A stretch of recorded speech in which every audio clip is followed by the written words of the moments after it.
doubt this one will be any different. I'm always starting with everyone on this panel took time to learn what they know, to experience, to share what they're sharing, right? So we at Reclypt, and I think everybody in this room is practicing ethical wages. So the way to support is through some donations. There's a QR code on the outside of the door. You can drop a few dollars here and there to support our panelists.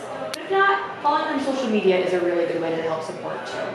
I'm not going to waste any more time, but I'll let Meera start. So honored to have you all here. Thank you so much. I'll be in and out and whatnot, but have fun. I'm going to get people in here too. Thank you, Rachel. Of course. Thank you. Hey, Rachel.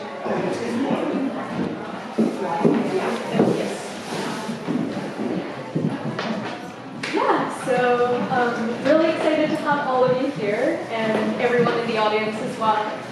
So I think to begin, if you'd like to say your name, give a brief introduction to yourselves, or anything inspires you. Of course. Hi everyone, I'm Lindsey Coffey. Thank you for attending. This is an amazing playground, and we always have fun on playgrounds. So yes, I'm Lindsey. I am a model. I've been in the industry for over 10 years now, and I also have a hobby of environmentalism. I've been connected to nature ever since I was a little girl. I grew up in the country, more cows and people, very rural Pennsylvania.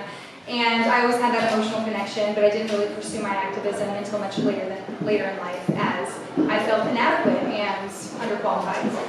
Then I had gone through this journey, and I've traveled the world through my work, and I've seen so much beauty in the planet. Thank you so much. As well as a lot of devastation, and I knew that someone had to do something about it. And even though I felt underqualified, I also knew that education occurred inside and outside the classroom. So that's whenever I was passionate enough to teach myself what I needed to do, the solutions we have, how I can raise awareness, what I can do to be better and inspire others to do the same. So I've lobbied on Capitol Hill in DC to push legislation to really help the climate crisis. I've spoke for those who are often ignored, and each day I'm trying to live my life to just be a little bit better and encourage those who do so as well.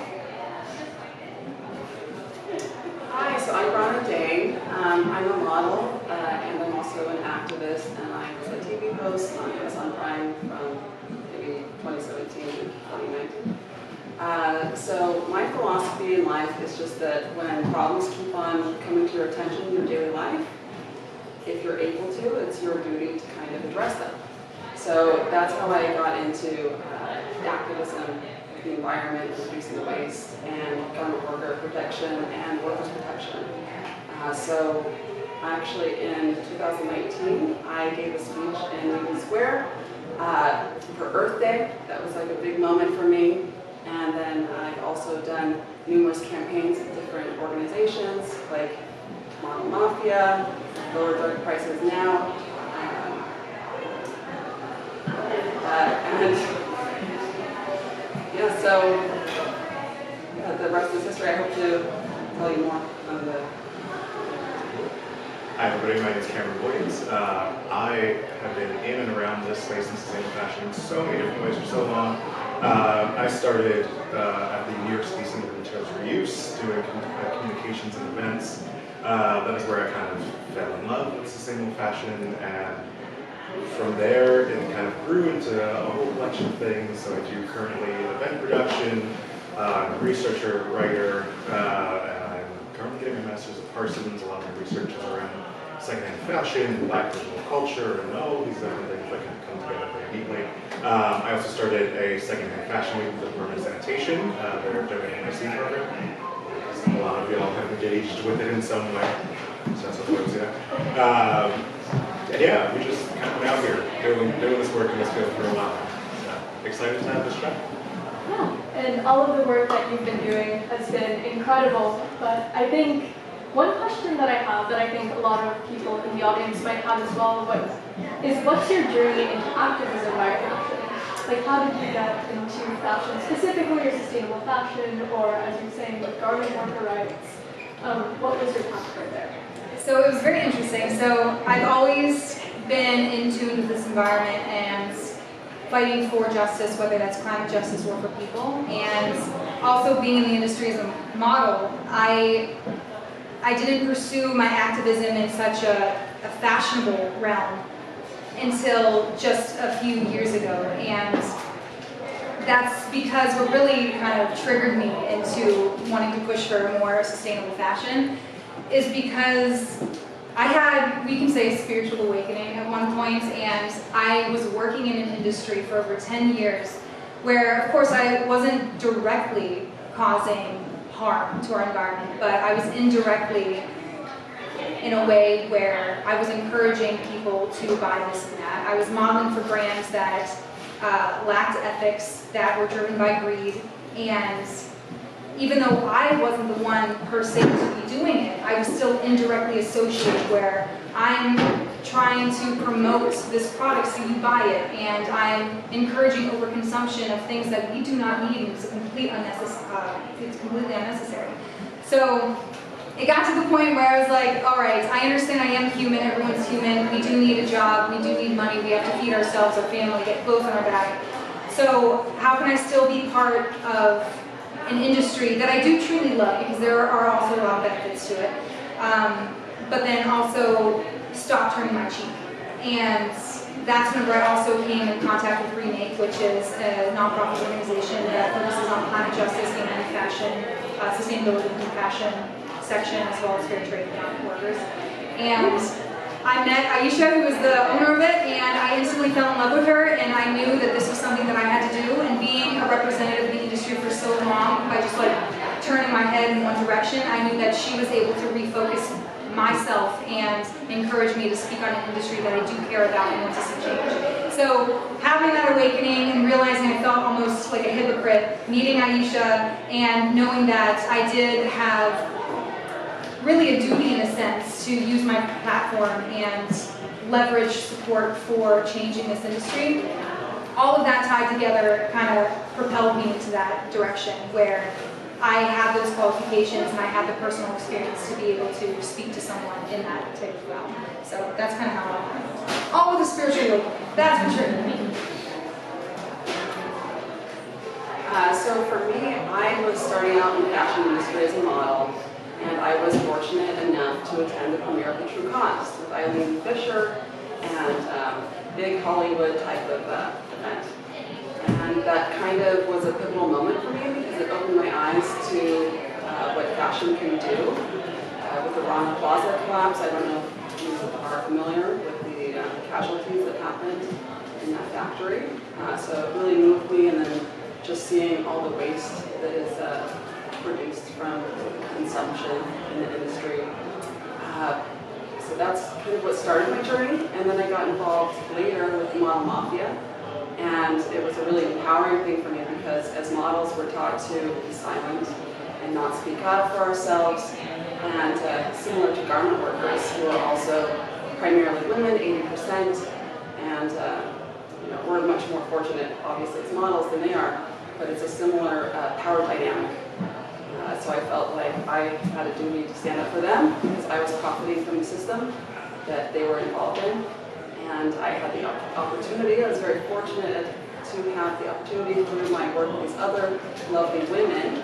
And so we decided to do marches, campaigns, and social media awareness campaigns and in-person protests. And I actually designed the New York Fashion Week protest that went viral on social media in 2019. And so that was pretty effective to raise awareness and just to get more people involved.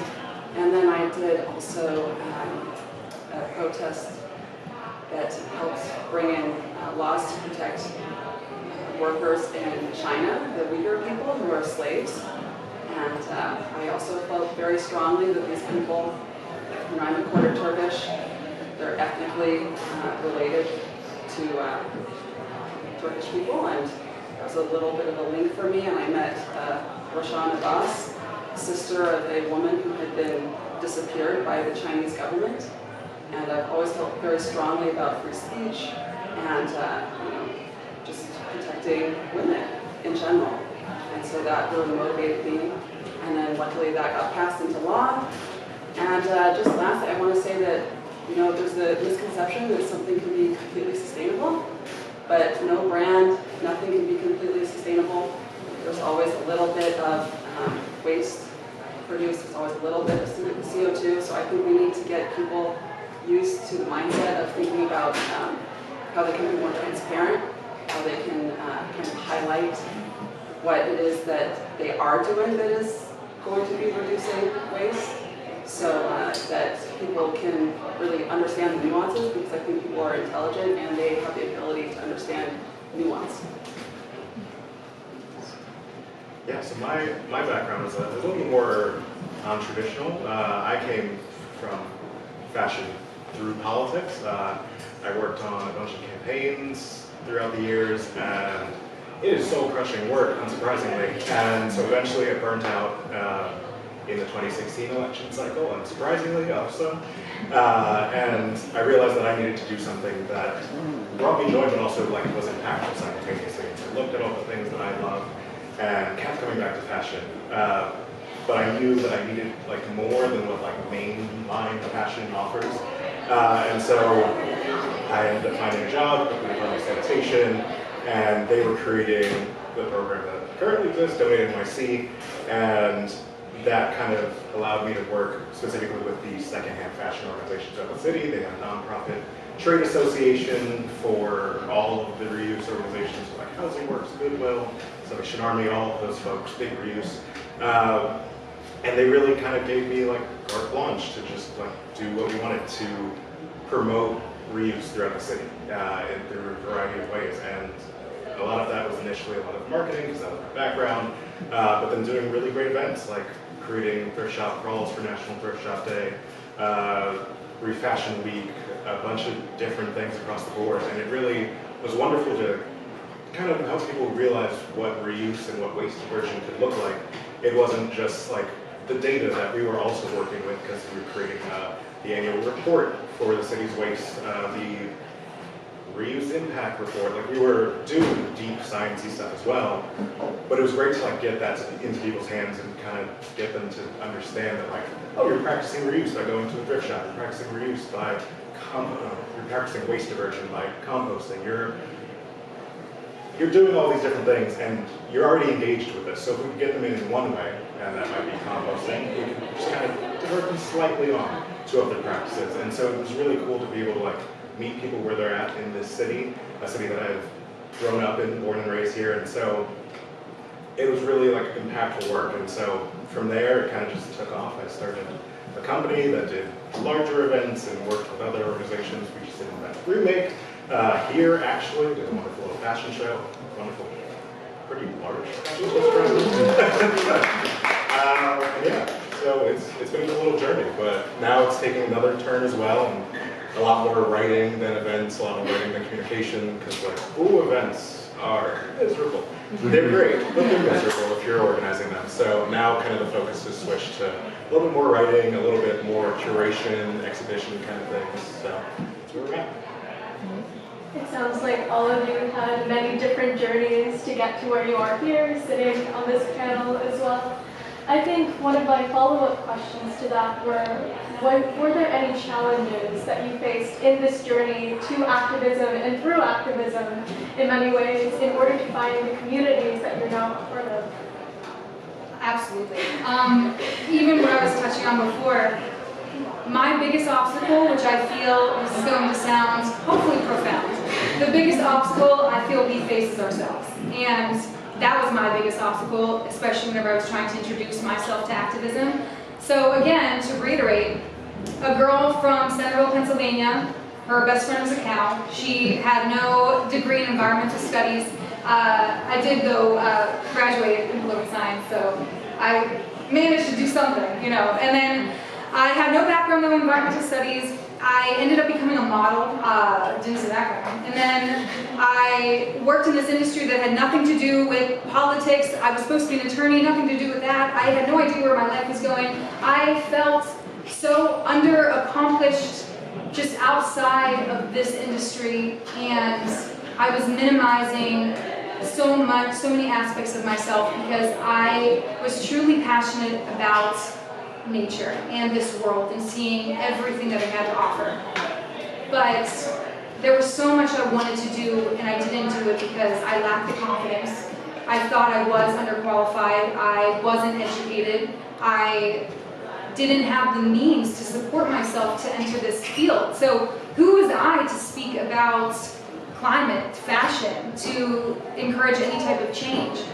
And I had gone on this journey where, again, I know and I learned that education does occur inside and outside the classroom, and I educated myself. I was reading books, I went to seminars, I did all of my research through credible sources that you do have to vet, which is another, just makes it even more difficult for us to learn things, even about greenwashing in the industry, because so much responsibility falls on us to be able to cite those sources, to make sure that they're credible, and to know where this information is coming from. So I did that work, and I also ended up participating in a competition that was environmentally related, and it's a kind of a crazy story, but basically I ended up winning nationals, and I went on to internationals, and I competed against 94 other countries, and no American in the history had ever won the title. And then little Lindsey comes along, and I equipped myself with the tools and the skill set that I needed, and most importantly, the confidence that I learned along the way that I am capable, and I ended up becoming the first American in history to ever win a competition. And that was focused, again, around climate activism, solutions that we need to move forward as just humanities to live harmoniously with multiple ecosystems. So that biggest obstacle, again, was myself, and of course we have a lot on our journey through activism. When we are really dedicated, we become despondent as well when things don't move the way that we want them to move. And one quote that, I don't even know when I said it one day, but I was talking to someone, and we were just kind of talking about like how it's so difficult to just continue to move forward and stay positive when everything seems to be against you. And I just realized, no matter what happens to you in life, no matter the obstacles you have to overcome, no matter the people that are trying to prevent you from moving forward, your passion will always be more powerful than your doubt, and that will always guide you forward. And it's always being able to come back to your why, and remember that your passion will be able to get you through anything, because it is what increases your strength as a person, and seeing that strength as you pour it outward will also impact others, because like altruism is contagious, and whenever you are strong and you're in your own and you're confident, that will also be contagious, and it will encourage and spark change. So a little bit about that. So I would say that as models, telling the brands that are hiring us to change the way they're producing their clothes is pretty ballsy, and that puts you in a pretty precarious position. So I mean, for me, that's a challenge. I'm sure I have not been hired for jobs if they've looked me up online and seen all the things I've said. And then there's also, the model activist that wants, that is sellable right now, that does get hired, but I think it's very surface level. I don't think it's people who are going deep and really saying, well, this is the abuse that's being committed. This is, people that are dying or that are being paid less than minimum wage. I think it's more just people going out, holding a sign, posting on social media. So I think that for sure has been a bit of a challenge in my life. And beyond that, I think the challenge is just to trust yourself and to know that you'll figure it out along the way. I think far too many of us, we think that we have to know exactly the end point, but I think that whenever you take a first step, when you take action, then you get information back and you can better go forward from there. For me, it is one of the biggest challenges, and I think about it from a policy perspective, because my background was politics, is dealing with the kind of crests and troughs and the kind of winds of city government, of state government, of federal level things. Like our current mayoral administration is what it is, right? And so, we had priorities in previous administrations that allowed us to get a little bit deeper into waste diversion, allowed us to have a little bit more comprehensive policy. I mean, he's a big fan of compost, it seems, but not much else. And it's a great example of why you have to do the work for yourself rather than what else is going on around you, and understanding that these whims might change, and especially on a federal level. Like if we look at Remake, who was just down in DC for the lobby day, there's so much that is just at the whim of like the balance that we have in the Senate right now. What happens in November in our elections? Like those are the biggest challenges that we face. And so for me, I always try to bring it back to as local as possible, as like close to your community as possible, whatever your community might be, and try to just meet people where they are, because there's so many people that want to do great work that are close to you. And I know it may seem like kind of overwhelming when we look at the problems as a whole, but like there's so many people around you, and like this room is a great example of that. There's so many people that have come together in this on a Saturday, right? Yeah. My days a week ago, Fashion Week, Climate Week, that's a lot. Yeah, and those navigating challenges of like not getting burnt out by the like scope of the problem can really be remedied by like communicating in that way. Community is so important. I just wanted to add in also that challenge in general is just hidden information. Like in preparing for this panel, I just recently found out that we're selling our recycling to Asian countries, and then they just bury it in unsafe sites, or it gets leaked into waterways, and that's not a solution. That's recycling. That's not regular trash. But to even just kind of go off of that, even from a policy perspective, are a lot of you into the activism realm as well? I'm assuming you want to maybe make a difference in some aspect. There's so much negativity created in activism because of that despondence when you do encounter someone that is not agreeing with you, maybe even denies the climate crisis, or if it's in legislation where senators and representatives, they're not aligned with your values and you're really trying to pass a bill. So when you encounter people that are disagreeing or they're disputing, it's so important where you know where to employ your energy. So it's a different strategy where sometimes you have to focus on, it's not about trying to convince those to believe or to support, it's about encouraging those who are willing to act. So the ones that you already have on your side. But in terms of policy, when you do need bipartisan support and you're really trying to garner that, it's also about trying to make make that personal connection to where they personally want to act, and to see where the dots are connected. Now, even with the climate crisis and with the waste in fashion and how the dyes in our waterways, they're destroying aquatic ecosystems, destroying water, the waste buildup in different ecosystems. Everything is connected. And all of these consequences will affect everyone worldwide, but in different ways. So everyone is impacted, but they have a different experience of that impact. So it's about finding what that person finds important, what they want to support, and showing how they are being impacted. So if you do take a bill that you're trying to pass, for example, I also advocate for WWF, which also supports World Wildlife Fund. A lot of people think I'm supporting the Wrestling Federation, and I'm not a wrestler, but I appreciate them thinking I look strong. But so even for WWF, and they have so many different aspects of the climate crisis, where they're also looking to reduce waste, they're looking for conservation programs, biodiversity. There is this one senator I talk to all the time, and I can never say his last name because I butcher it all the time. But he doesn't really care about the climate crisis in a way, but he loves to protect our borders and homeland security. Now, if we do not deal with the impacts of the climate crisis and prevent the devastation, that devastation and those impacts that are affecting other countries, they do not have the resources to cope. They often it leads to forced migration, and that weakens our borders. So if we're not dealing with these impacts of improper waste, of improper recycling, that's also a joke sometimes. Just all of these consequences that are impacting elsewhere in the world are still going to affect us. And so this representative, what's his name? He always wants to protect our borders. And I'm like, okay, if you're so adamant about protecting our borders, this climate crisis is going to have that forced migration, and it's going to weaken our borders, and it's going to weaken homeland security. So So if that's something that you're really passionate about, then we need to sign this bill of passion, pass it, so we can prevent this from happening, so we can protect our borders.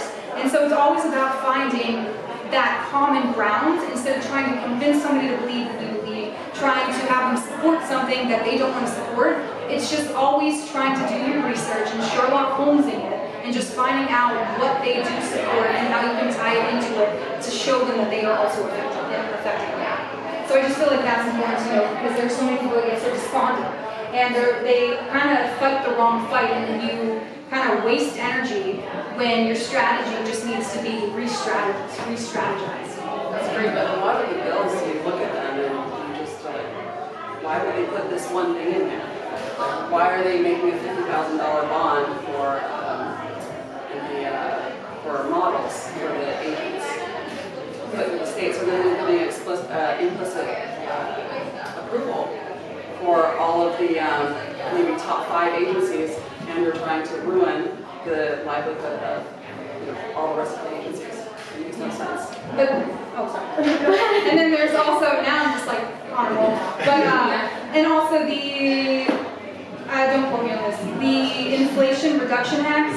So that is the largest climate bill that was ever passed in U.S. history. It passed like last year, okay? And the reason, so it was reintroduced. So with the Reduction Act, it's basically, again, another accountability program where it's making sure manufacturers and brands and companies are held responsible for their environmental impact, to be held at a higher standard for ethical standards, and to be able to supply transparency and more revolve around ESG programs where somebody can actually find out where their textiles are coming from, who's working for them, what they're doing, how they're trying to avoid unethical labor practices.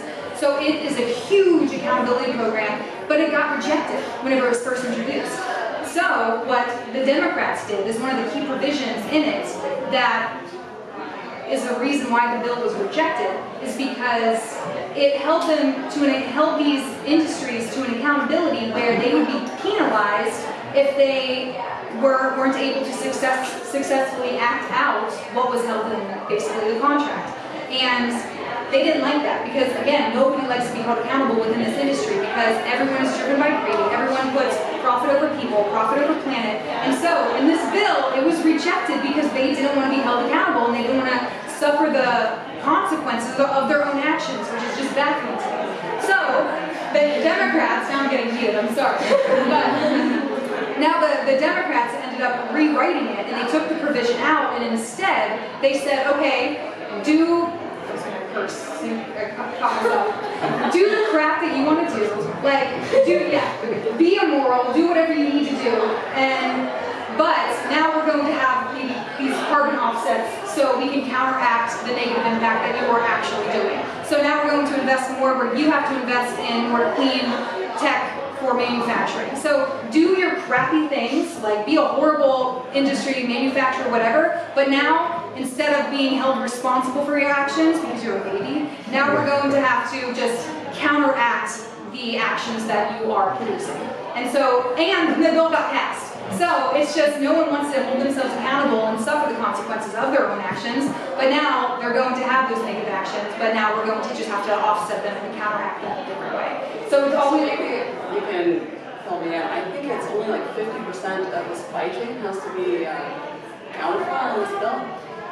And it's like very easily manipulated. So that's where there's so many loopholes, and another issue with a lot of legislation is because the wording is so vague and it is so broad, and there are times where you can find a way where you can kind of limit the amount of information that you produce. And it's also interesting that you said that because it does give them a little bit less of a requirement to produce so much of their information, and that was another issue that they were facing because honestly, if I were to translate it, it's basically, oh, this is too hard, I don't want to do it. There's too much information for me to give you. It's too much work for me. And so they just don't want to do the work that is necessary. So yeah, in a way, they basically made them less accountable, but they just have to offset the actions that they are producing. My dream would be incentives for small brands who are using recycled or upcycled fabrics. And referring to that in terms of seeing all of the differentiated responsibilities, and also when you're talking about accountability, it's important that we hold corporations and governments responsible for all of the things that they have promoted in terms of the climate crisis, the natural disasters, migration, because all of us are also collectively in the global north. And we can't even begin to understand the impacts on those communities, especially those that are under-resourced. And I think going off of that, what are some of the solutions that you see to these issues that are necessities as we move forward towards a just green transition? I definitely respond for what they're talking about. I'll give a quick non-policy response here, because I feel like you might get into policy there.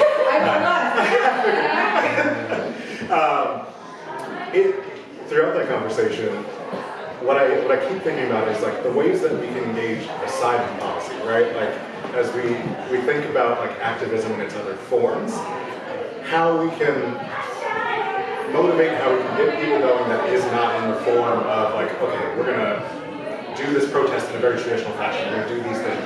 How do we keep people engaged and to hold people accountable? And like policy is where I will also always go back to, because like we're not going to get anything done, and like, you know, as we talk about incentivizing things, like that is really one of the biggest ways that we can get brands on board, especially smaller brands.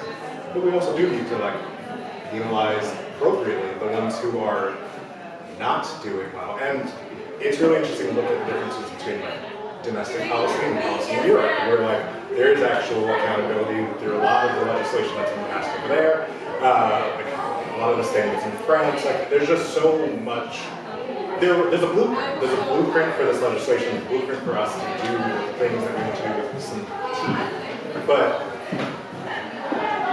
in the climate that we're in politically, we're not necessarily going to, it won't be a guarantee. And so like thinking about ways that we can be an activist that is not just in a policy sense is going to be really important as well to go together with whatever policy related things that don't work. You're the policy expert. You are, actually. So I was like, I shouldn't time that. Policy it's exhausting in so many ways. So let's talk about the fun things we can do with activists. Yeah, a lot of people find policy boring. And like, I mean, I get that too. I mean, I even made computer science, and I'm like, sometimes I was sleeping in class. It's not interesting.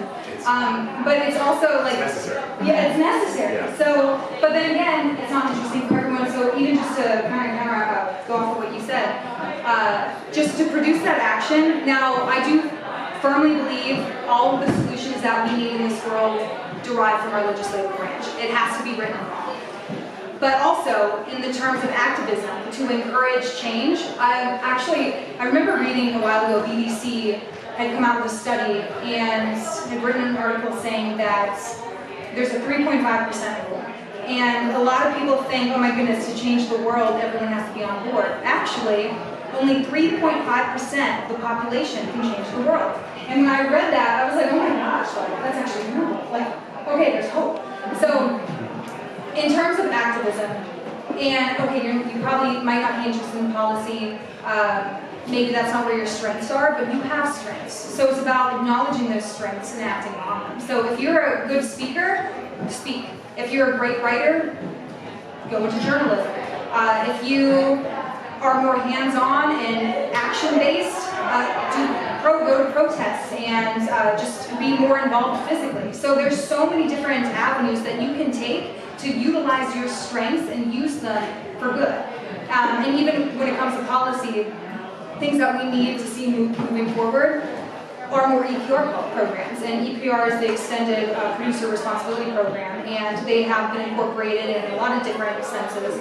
And there's one that we also were discussing, the fashion rights, and I think that was an EPR program. Yeah. And basically EPR programs are just, again, accountability programs, and we've been hearing the word accountability over and over, but it's solely holding the manufacturer responsible for what they are creating. because so much responsibility these days falls on the consumer. That responsibility is educating yourself and researching on where your products are coming from, despite all the greenwashing happening. So you have to know your sources and know what you're actually researching is true or not. And then you're the responsibility to reduce the impact. So how are you going to dispose of it?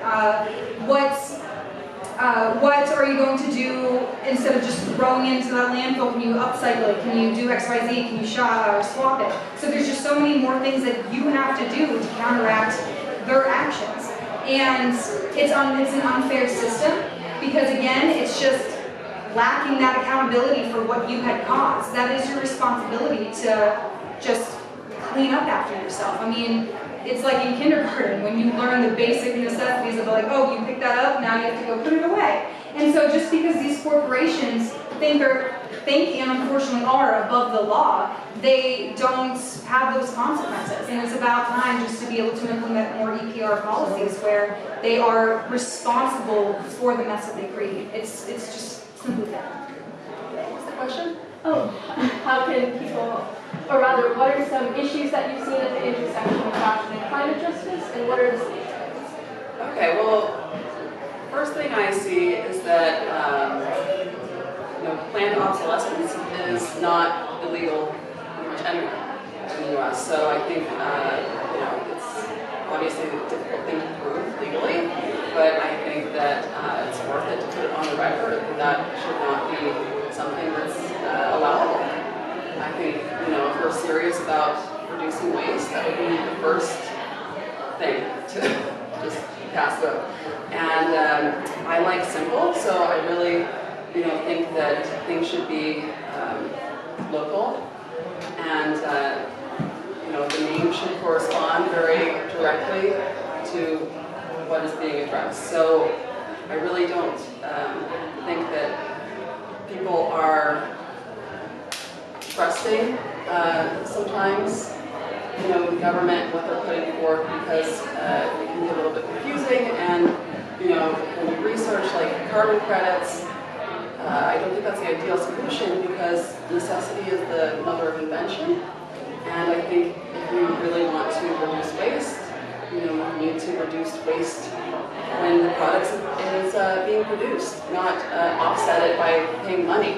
And that only rewards large companies with a large revenue. And the most wasteful companies are the largest companies.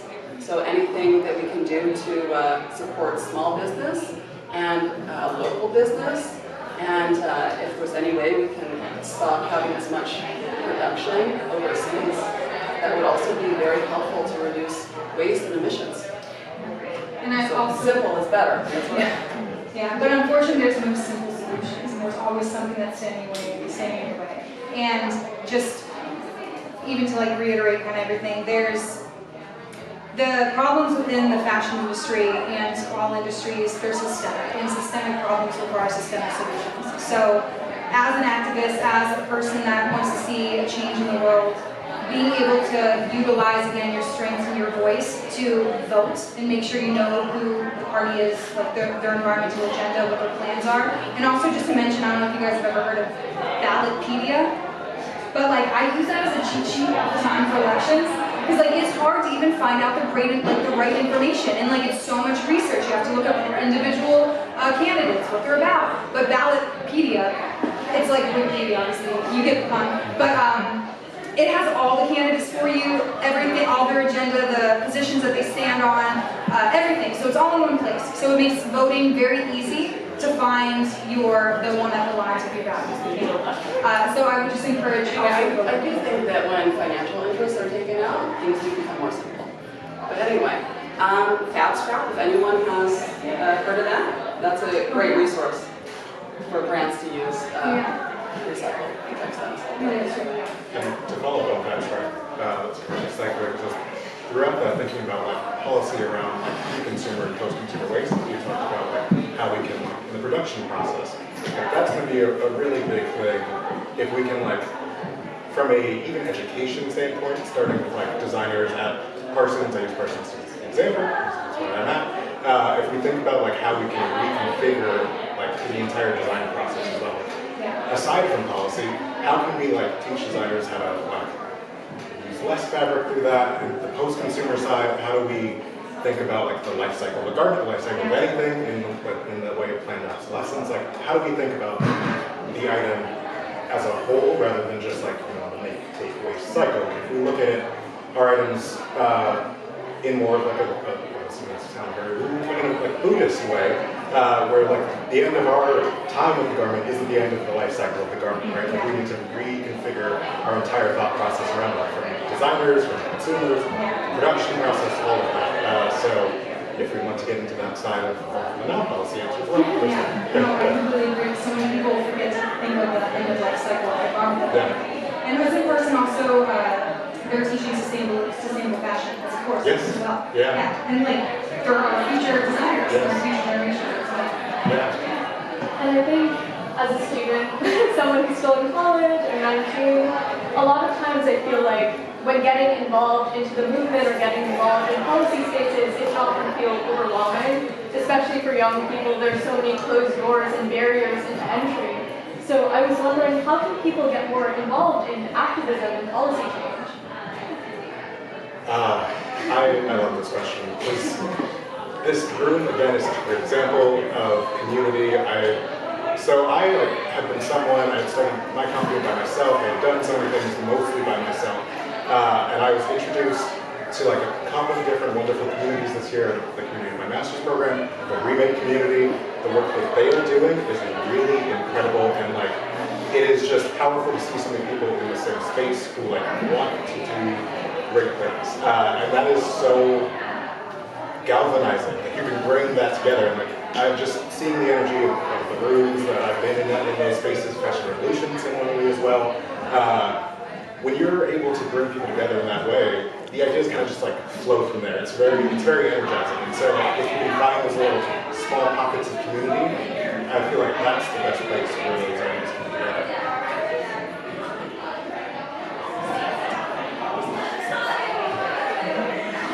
Okay.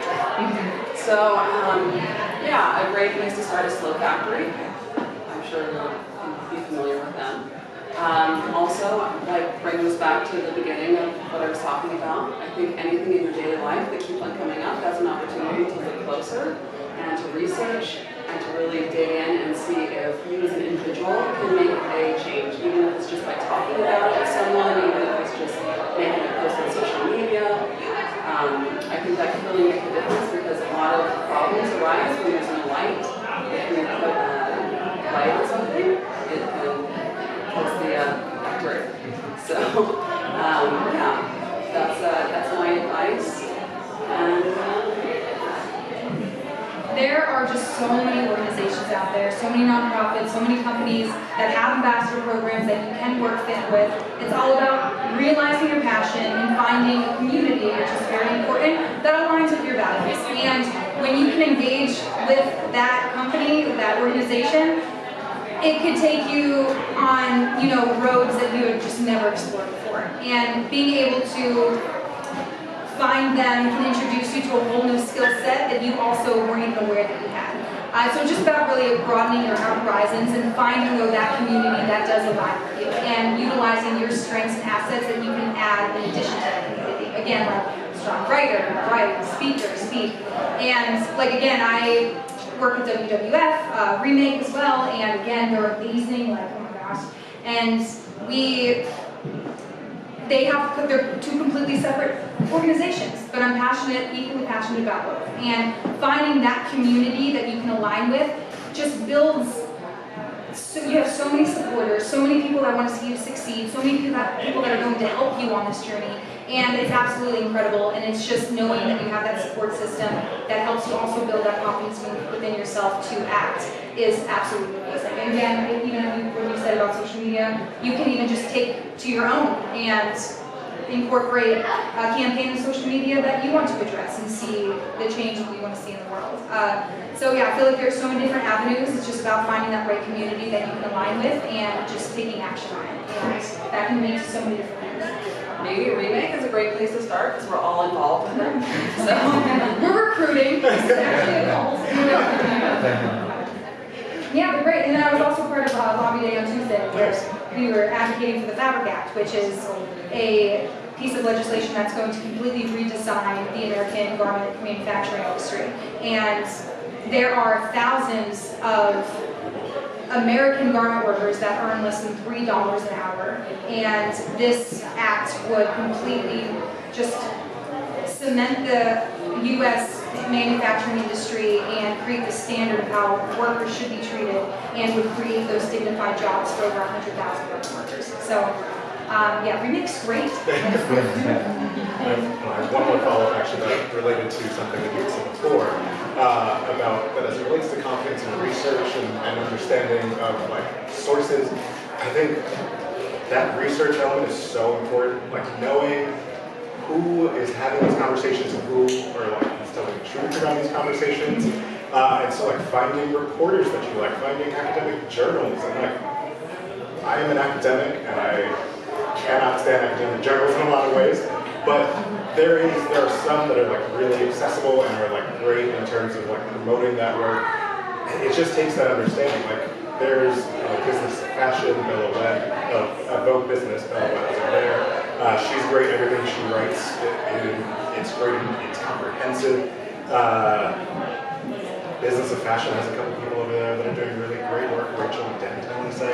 But like thinking about all these reporters and folks who you can trust that are giving you this information, I think it's a great place to start.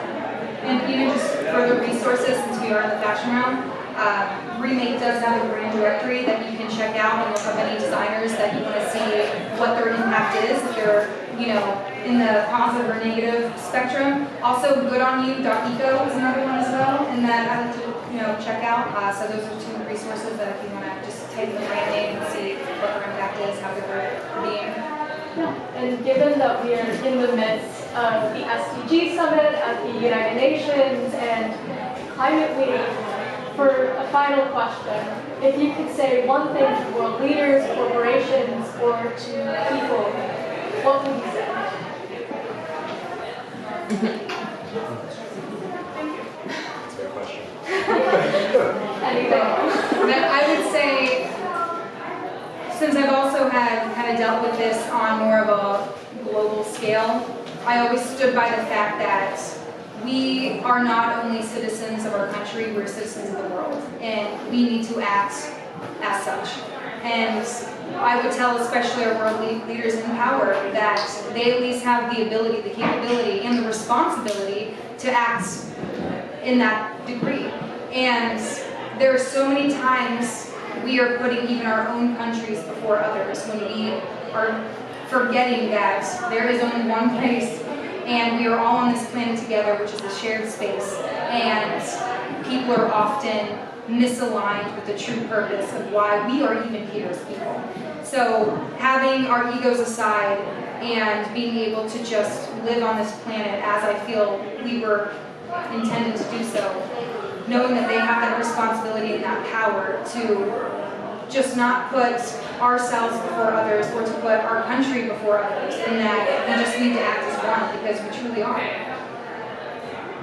I would say, listen to the experts and listen to the people on the ground. Like that is the biggest thing I would tell those folks, because the people on the ground know better. The garment workers know best about their conditions, right? And so like those are the people that you need to listen to. People who like have been doing policy work for a while. Like there are, as I said, there's a blueprint for all of this, but like we are putting profit over people, as famously what we do in capitalism.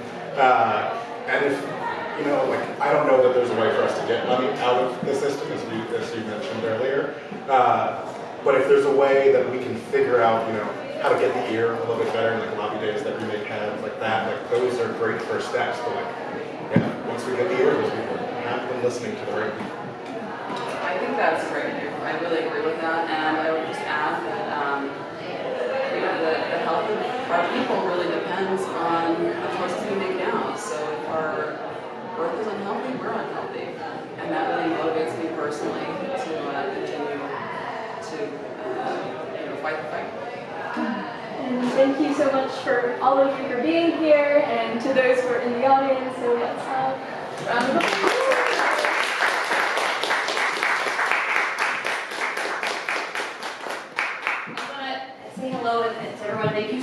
much. Again, I'm going to reiterate that all these panelists have taken time and money and energy to give you all this information today to have this panel. So support who you can. Next we have our last panel happening, and then after that, I hope everyone sticks around at 6 o'clock. There's a comedy fashion show. So yeah, right over here. So stretch your legs, come on back, and one more round of applause for our panelists, please. Speaking of ways to support, as you mentioned before, like following on Instagram, Yes. engaging with these communities. I mean, like, I don't know what was on the QR code there in terms of engagement, but like, you know, find us on Instagram. I don't know how easy it is to find them. Yeah. It's easy to find me. They're all tagged on Reclypt. There you go. And like, I think, you know, creating that community online also is a really great way to keep everyone connected as well. Thank you guys. Thank you.